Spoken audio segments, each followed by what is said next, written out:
Bienvenidos y bienvenidas a este podcast llamado Cuestionar para Avanzar.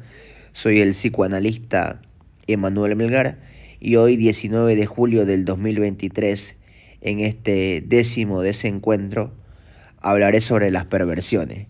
Y antes de comenzar, si les gusta este tipo de contenido, pueden seguirme en mis redes sociales, estoy como Cuestionar para Avanzar. Subo todos los días publicaciones.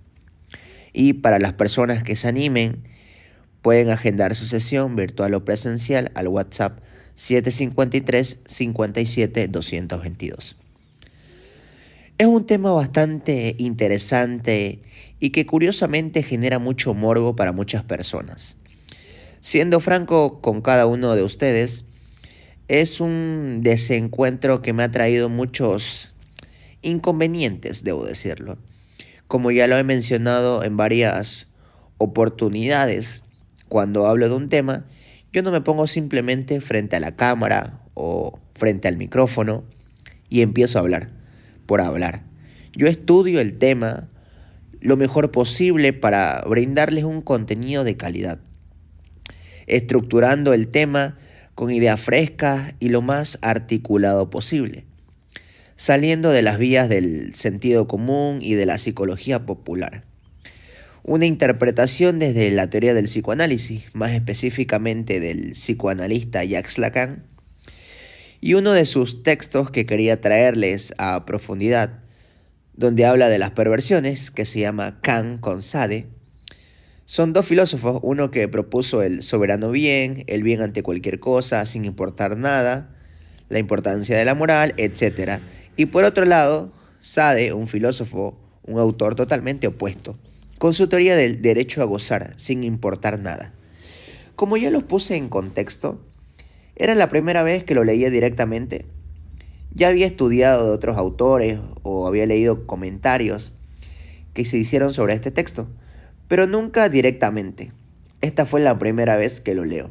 Y con mis poquísimas capacidades, que son muy limitadas, no entendí absolutamente nada, lo cual me causó mucha gracia.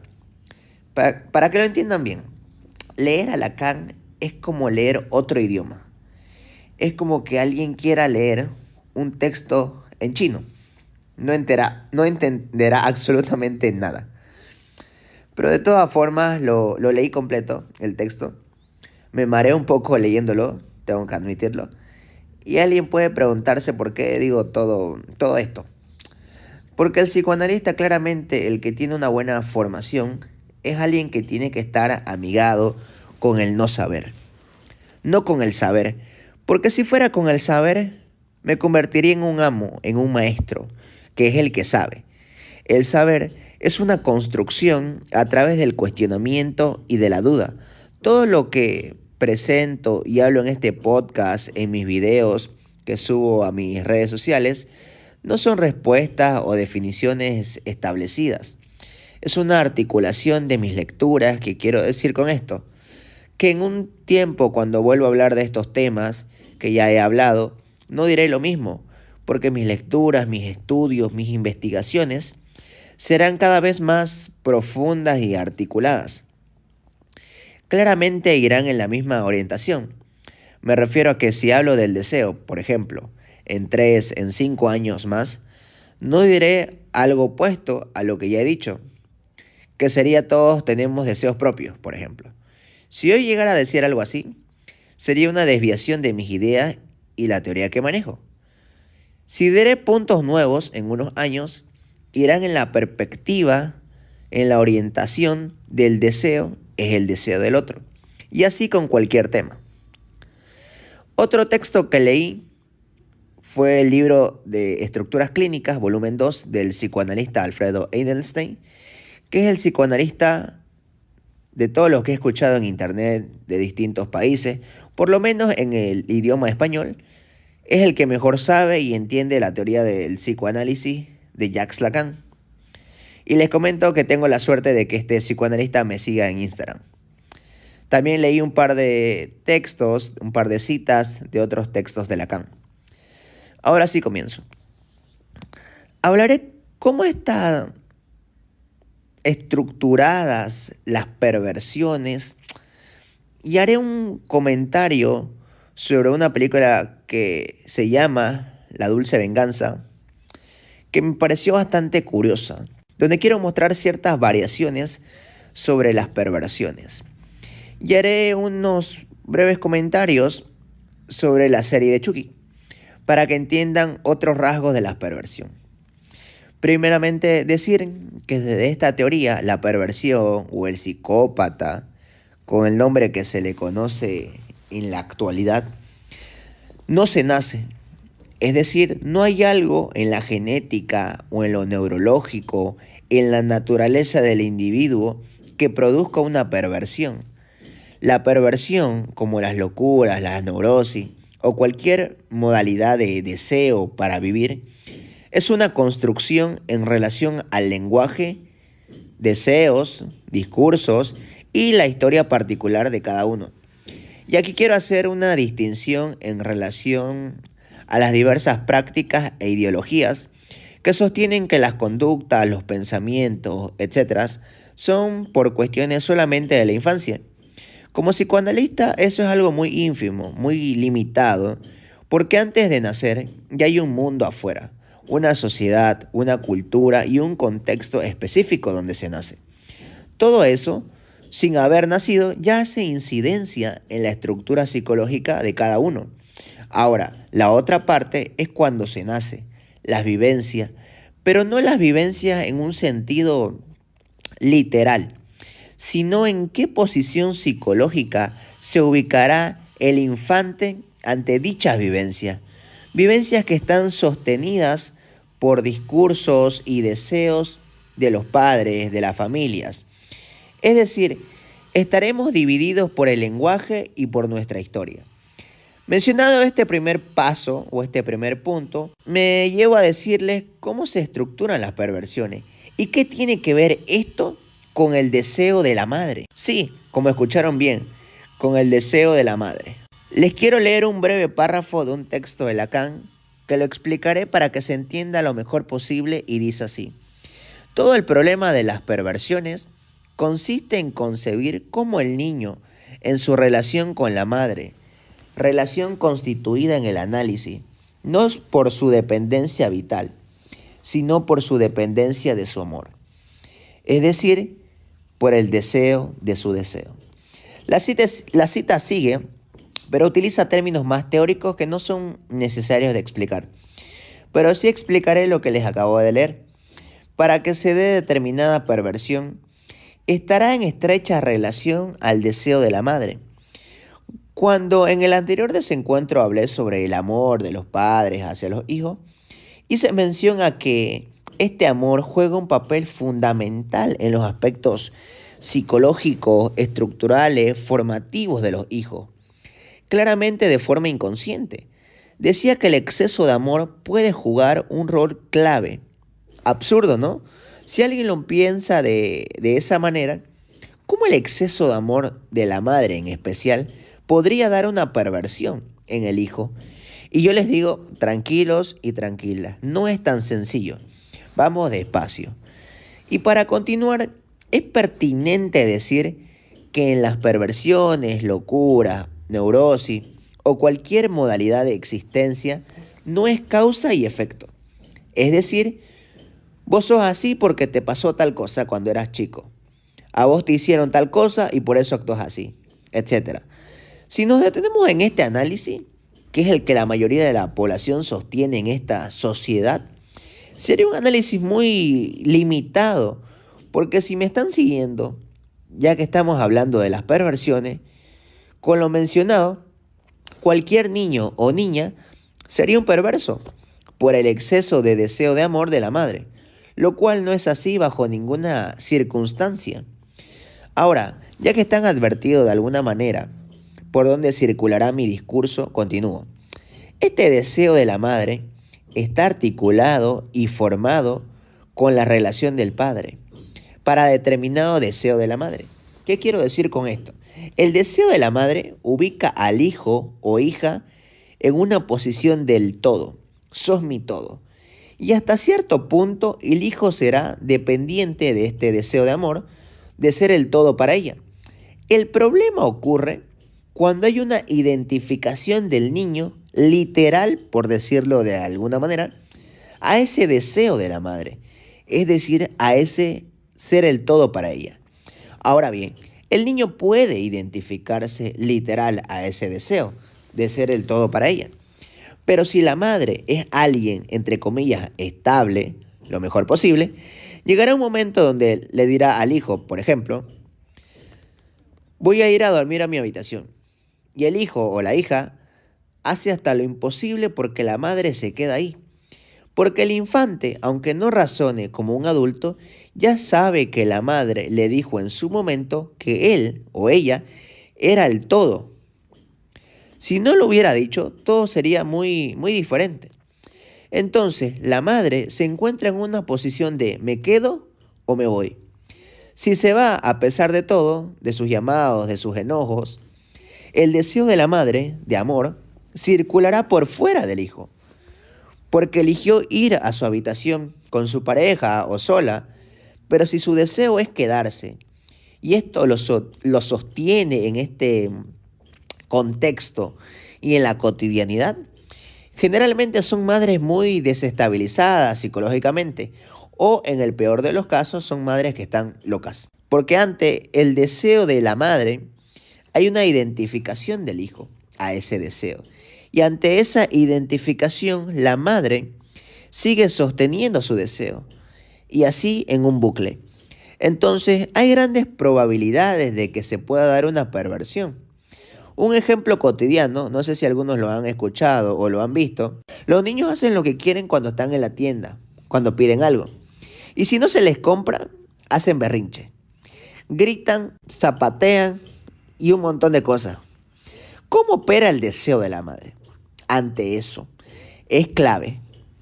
Accede siempre, a veces, deja que siga llorando, deja que esté enojado.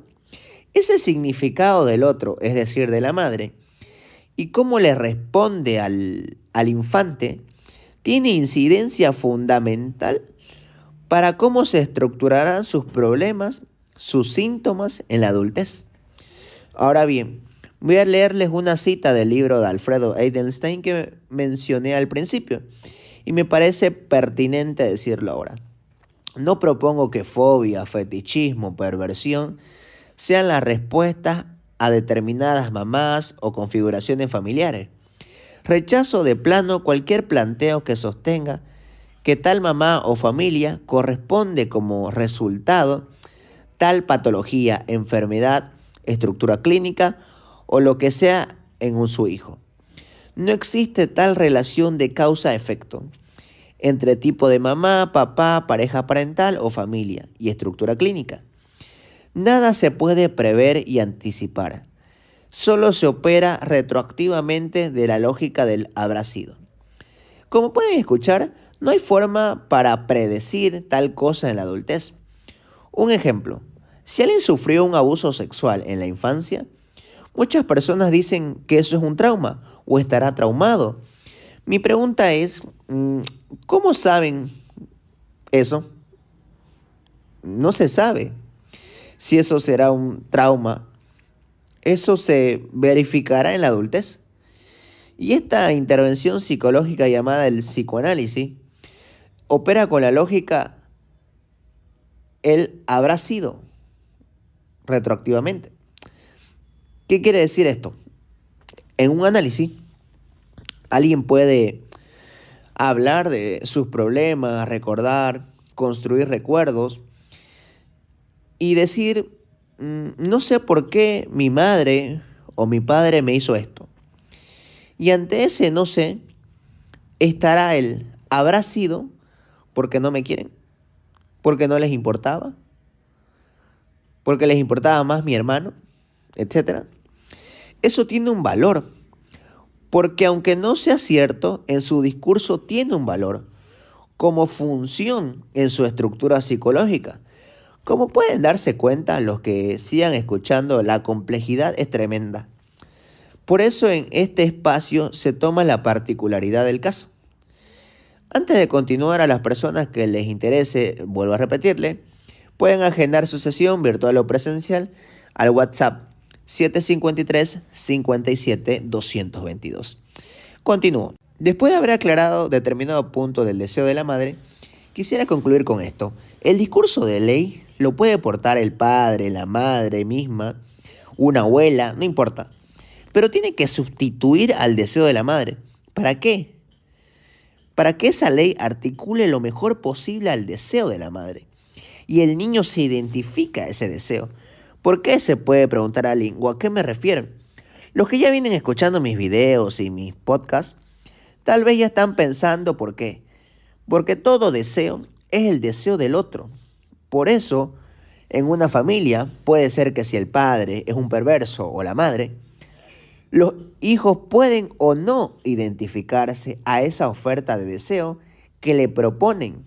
Si la aceptan, lo más probable es que se dé una posible perversión.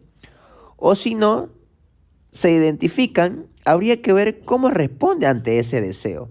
¿Lo hacen con miedo, con rechazo, con odio o cómo?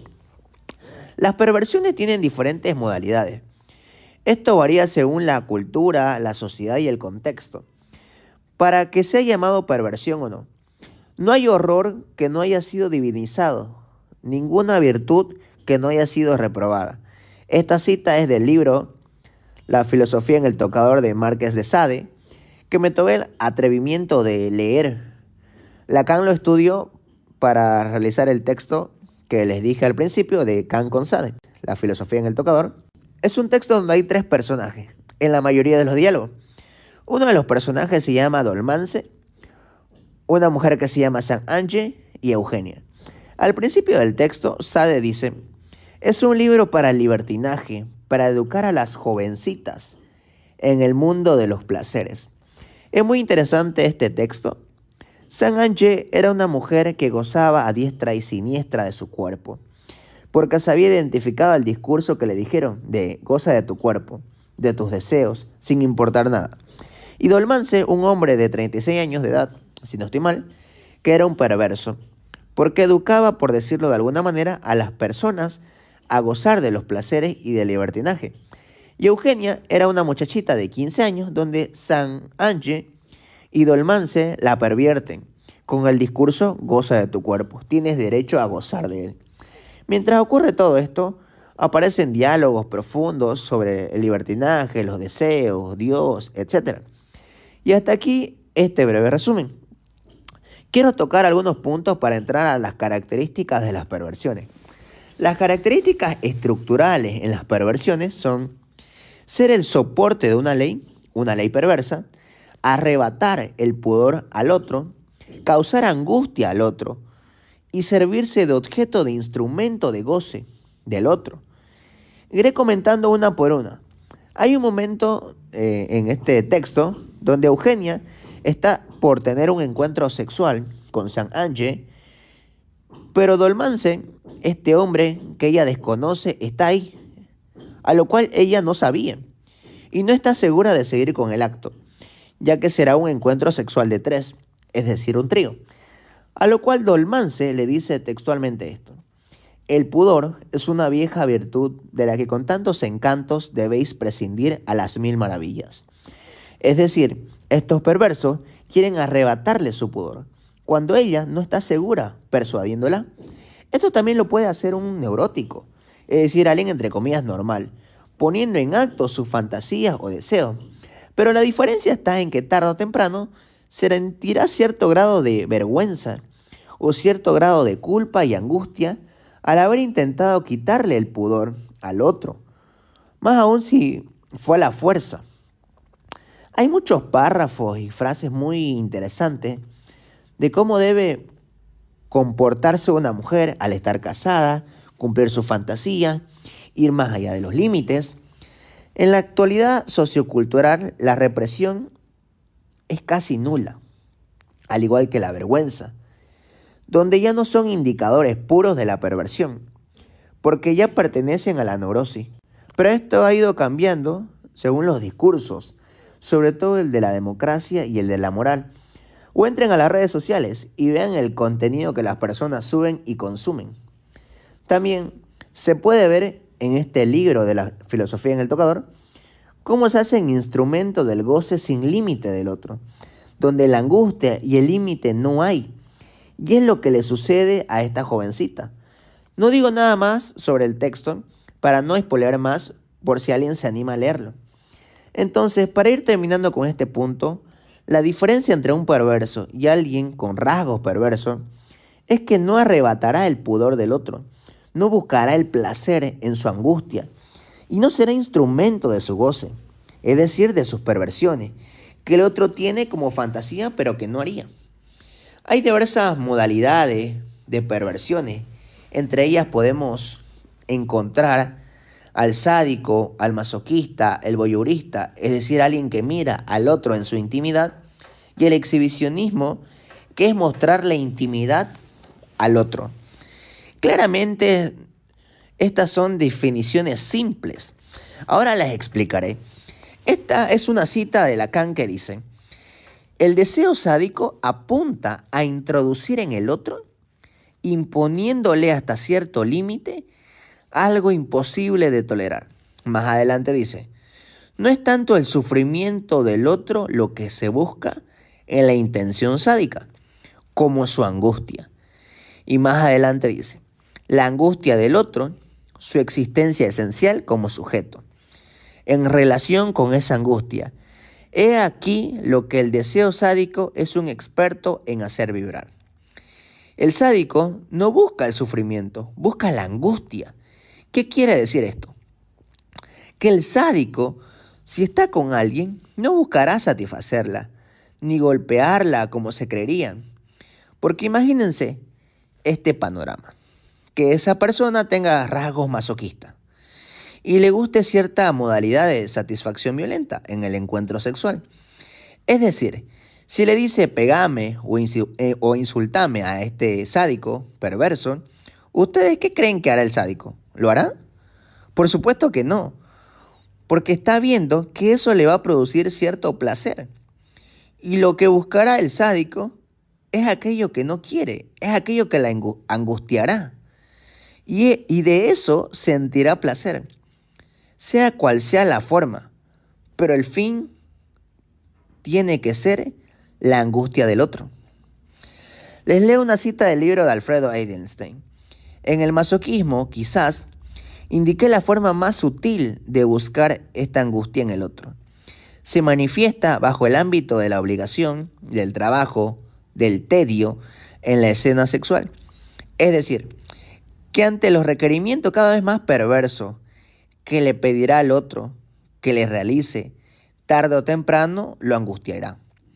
Porque al principio accederá, ya que cada uno tiene sus rasgos perversos, pero tienen un límite. Por eso solo se queda en la fantasía. Estas dos modalidades de perversión no es una forma reversible de la otra. El masoquismo y el sadismo también no tienen nada que ver con el dolor en sí mismo, aunque se creería que fuera así. Es un engaño, nos dice Lacan. Se trata de un deseo sostenido por la voluntad de goce, es decir, se trata de la función que jugará en su historia particular. En el voyeurismo se es espiado al otro en su intimidad, aunque el otro no lo sepa, pero su pudor ha sido atacado sin aviso. Y en el exhibicionismo encontramos que quiere dejar al otro boca abierta ante semejante acto impúdico, atacando su mirada del que observa. Cualquiera de estas modalidades, según el grado de la particularidad del caso, no tiene que ver con cuestiones de índole del cuerpo, del daño físico, que produzca placer, sino, como ya lo han escuchado, con el placer que cumple dichas funciones en su estructura psicológica. El cuerpo solo es un depositario, un asiento para que esto suceda. Después de hablar de las modalidades de perversión, me gustaría como psicoanalista darme unos minutos para interpretar sobre la cuestión del exceso de feminicidios en muchas ciudades en esta época, Como ya lo mencioné, la distinción entre cuestiones perversas y neuróticas cada vez parecería más estrecha. En esta época sociocultural, es decir, antes la vergüenza, el asco, el pudor y la culpa eran indicadores de esa diferencia. Ahora ya no lo es tanto. ¿Por qué digo todo esto? Porque si cambió la modalidad del neurótico, que es la mayoría de la población, con sus locuras, con sus perversiones, hasta cierto punto, la perversión también cambió de modalidad y se conectó estrechamente con el contexto del empoderamiento de la mujer, siendo un discurso muy fuerte en la época. El perverso se hace ver diciendo estoy aquí, listo para angustiar. Es una forma estructural psicológica para diferenciar de los neuróticos, aunque vale aclarar que los neuróticos en un ataque de emociones pueden llegar a matar a su pareja, siguiendo este ejemplo, ¿no? O hacer un grave daño, pero cuando hayan cometido el acto, su angustia de culpa será tan avasalladora que lo más probable es que intenten suicidarse, algo que el perverso no haría porque no hay tal cosa. Y para concluir con esto, estar en pareja con alguien perverso de cualquiera de las modalidades mencionadas, con sus diferentes grados, es la desgracia en todo su esplendor, por los daños que le ocasiona al otro. El problema más grave, desde mi lectura como psicoanalista, es cuando el otro es demasiado histérico. Porque el histérico, por cómo está constituida su estructura psicológica, de ayudar a los demás, sostiene esta relación por años, porque cree que lo puede cambiar, a pesar del estrago que le haga. Claramente, el estar con este tipo de personas no es casual. Cualquiera puede encontrarse en su cotidianidad con un perverso, pero solo aquellas que tienen un vínculo, y más aún las que lo sostienen por años, tiene que ver con su historia. Cuestionarse de verdad por qué elige ese tipo de persona, qué función cumple sin que lo sepa, para vincularse como para no poder separarse. Ninguna elección es casual. Ahora voy a mencionar dos ejemplos. Y como son ejemplos, siempre perderá su rigurosidad. Pero como esto va dirigido especialmente a personas que desconocen el psicoanálisis, me animo a explicarlo así. Hace un tiempo vi una película en Netflix que se llama La Dulce Venganza. No sé si alguien la habrá visto, pero me llamó la curiosidad las hipnosis. Bueno, la película trata de esto brevemente. Es una escritora que va a una cabaña a escribir para su libro. En este lugar alejado, se encuentra con un grupo de hombres que abusan sexualmente de ella. En total son 5, cada uno con sus diferentes grados de perversión. Le arrebatan su pudor por todas las cosas que le hacen al principio y luego al final. Hay uno que es tartamudo, tímido, que está con este grupo de amigos y lo obligan a abusar de esta mujer, lo cual él no quiere, hasta que lo hace, convirtiéndose en el instrumento de sus fantasías perversas, este grupo de amigos de este tímido. Cuando termina, como no es un perverso, sino un neurótico que fue empujado a esta escena tan cruda, vomita, porque le da asco lo que acaba de hacer. Luego los demás abusan de ella, gozando todo el tiempo de verla angustiada ante todo lo que le hacen. Uno de ellos es policía, es decir, un perverso como portador de ley. Una ley perversa. Luego de todo, la mujer se logra vengar de las formas más crudas por todo lo que le ocasionaron, hasta matarlos, pero torturándolos. Cuando mata a los 5, cada uno, antes de ser asesinado, responde de determinada manera ante la muerte en relación a qué tan perversos son. Uno llora, 2 se angustian, el otro la provoca, se hace instrumento de sus fantasías perversas, incluso antes de morir, Y el último, un charlatán que intenta manipularla para que no lo haga, no porque esté arrepentido, solo porque no quiere morir. Omito muchos datos para los que quieran ver, por si les interesa. Es una película cruda, pero es como debe ser, porque es sobre las perversiones. Y para concluir con este desencuentro, hablaré sobre la serie de Chucky, que salió el 2021, que es una continuación a la saga de películas, que en lo personal siempre me ha gustado porque me parece muy curioso que un muñeco esté como agente de perversión, mostrándose como alguien tan bueno. No es casual que se llame buen chico, que es como se presenta muchas veces el perverso, como alguien demasiado perfecto, imposible de sospechar. En esta serie, que en lo personal me parece que está muy bien hecha, mejor que las películas, nos muestran en la primera temporada por qué Charles, que es el nombre del hombre que está dentro del muñeco, por qué es un perverso. ¿Por qué el objeto principal para matar es el cuchillo? Nada es casual.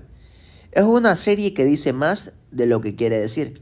Obviamente es una serie para entretener. Y hay datos que no son así, como por ejemplo cuando Chucky dice hay asesinos que se hacen y otros que nacen.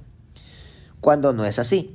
Es una construcción entre el lenguaje y la historia particular, para tener determinada modalidad de deseo, en este caso perverso, como lo mencioné en un principio. Y otro punto que me llamó la atención es que muestran a un Chucky insistente en ser el instrumento de perversión de los protagonistas, dándole motivos suficientes para asesinar, lo cual no consigue. Pero al último de los protagonistas lo logra movilizar y hace que mate a su padre. Y literalmente lo mata siendo Chucky el instrumento, porque lo golpea con el muñeco. A su padre hasta matarlo. Lo cual, después, cuando Chucky le dice que mate a alguien más, ya no puede. Porque no es un asesino. Era un hijo que tenía mucha rabia contra su padre y lo hizo, pero claramente se arrepiente antes de morir de lo que hizo. Y es así como termina este desencuentro número 10. Es el más largo que he hecho hasta ahora, porque intenté tocar muchos puntos, se me quedaron otros para hablar, pero lo diré en otra oportunidad, con lecturas nuevas sobre el ya lo mencionado. Gracias a las personas que se quedaron hasta el final, y van a disculpar si se escuchó algún ruido justo cuando estaba grabando, pero están construyendo aquí al lado de donde vivo, así que por si se escuchó algún ruido. Así que hasta el próximo desencuentro.